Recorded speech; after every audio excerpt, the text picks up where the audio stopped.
warahmatullahi. Jom. Terima kasih banyak Kak Umi. Terima kasih Ustazah.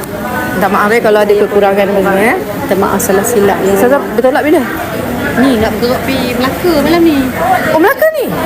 Dengan suami? Dengan suami. Masya Allah.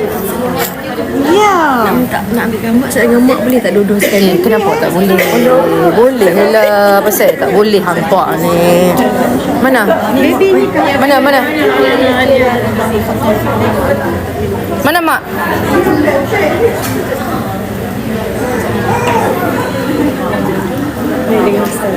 Alah comel. Masya Allah meh. Okay meh. Kat sini kah? Ni, sini. Boleh lah.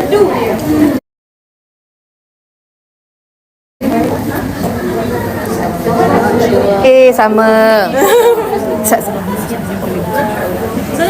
Jom betul-betul. Jom. Nak jumpa adik I jap.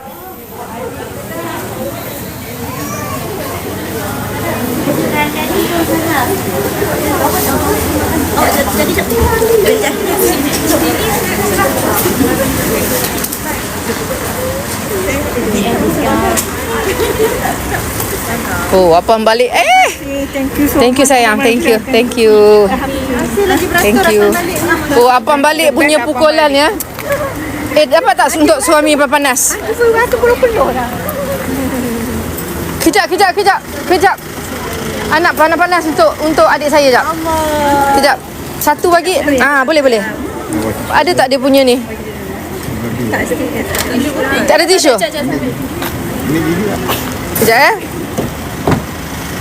Kejap Ustazah. Nampak? Dia dah takut lah. Nampak? Tapi memang sedap kan? Terbaik tau. Ni. Bismillahirrahmanirrahim. Sanggup beratur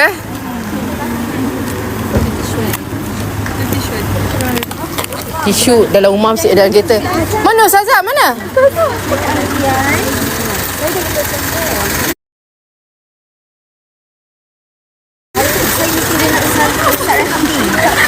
Dan Ustazah Zulaikha. Okey. Alamak, kita kena tutup pun macam ni.